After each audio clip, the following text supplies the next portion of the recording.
92.5. Next to you. Do you ever play in that charity softball game in Nashville that they have? You almost killed Carrie Underwood at that thing, didn't you? Yeah, I crow hopped and threw one from center field. And she was playing second base, and I didn't need a cutoff, man. And she caught it and it like spun her around twice. Did she make the play? Yeah, I walked in and I was like, there we go. walked in and I was like, I'm real sorry. She was like, oh, I had it.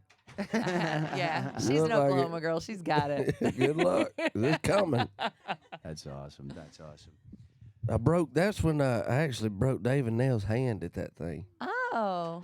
Did you really? You were He was making a name for out. yourself. Yeah, he was like laying out and catching like girls pop flies and stuff. And And he broke his hand. Now, wait, are you saying that Carrie Underwood plays better ball than David Nail? Ooh. She's pretty good, man. He's pretty good too, though. It was fun. At least he was before he broke his hand. Yeah. The guys from Locash had like a shave bat and stuff. It was awesome. That's hilarious. So who's the ringer out there besides you? Who's really good? There was a few folks. I gotta say, like on the girls' side, Carrie she was pretty solid. Yeah. And then on the guys' side, we had a lot of professional athletes and stuff there. So, and I actually at the time was playing a lot of softball with my brother. Like he plays for a world's team. Okay. Wow. Oh, cool. So he can smash, and he'd been teaching me a little bit. So we were trying to take it out of the park. It was pretty funny. So what? Do you have some secrets? Just grip and rip. Hey, yeah, right on. Grip and rip. Wait till the last second. Better Gotta watch out. Talking about y'all, I've had about a month off, so I hadn't had to use my filter. Yeah, no, please filter because we'll all lose our jobs except for you. Especially when it's live, it's like extra pressure. Man. So, what's the story? What I read is that you are not in any rush to get back in the studio. Not in a hurry. We're in the process of really picking songs, and we had a pre-production meeting, which we've never done before a record. That sounds very official. It felt very official. Other people in suits watching what you're doing? Oh God, Okay. no. Okay. There's All right. just Dan Huff, the producer, and the band, which is really cool. In the past, we've started off with like a list of 20 songs and just started cutting Cool. and figuring it out. But this year, we really, really know what story we're going for and what songs we're going for. So we're gonna. It's going to be a good process. I It think. sounds like you're already focused in then. I mean, For sure. you're Plus, feeling good like about it. most of the band doesn't drink as much as we used to.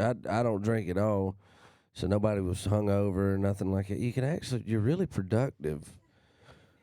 It's amazing what When you you're can not get drunk? done. Yeah. I got to ask you a question about that because your sobriety really brings up something that I've paid a lot of attention to through my history in music. And all the performers talk about, they're partying days and then they finally become sober and they talk about that first time being on stage or having to perform sober.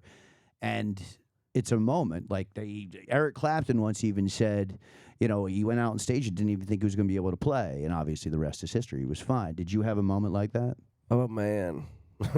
I'm telling you, I was actually in the hospital. I had broken my foot, and I was finishing up, and we were getting ready to go out on the church tour. And I'd been absolutely just shook about getting out there and playing sober because it'd been...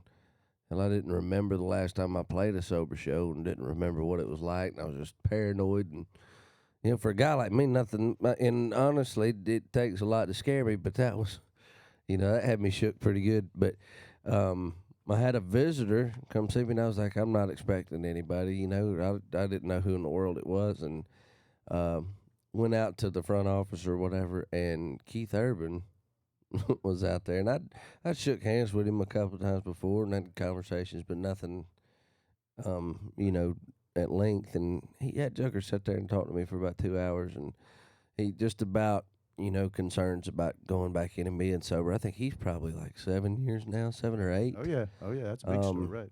So yeah, he was like, man, I felt the same way. He said, I was really nervous about doing my job without drinking. He said it's a legitimate fear. He said it's a different kind of show.